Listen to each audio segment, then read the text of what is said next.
Well, ladies and gentlemen, I've got some bad news for you this evening, because we are now living through the fifth catastrophe. This is a catastrophic housing crisis.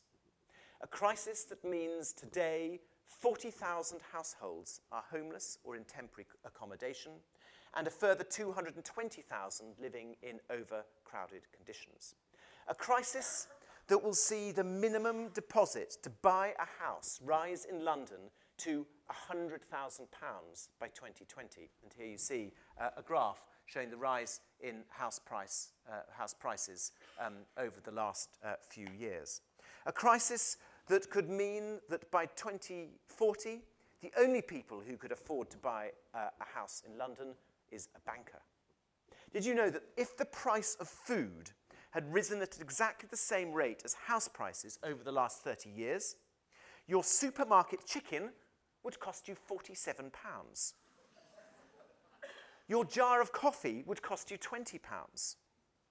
Private rents in London rose by an average of £750 a year in 2012 alone. And on top of this, population growth is expected to add a further 850,000 houses in the capital by 2031.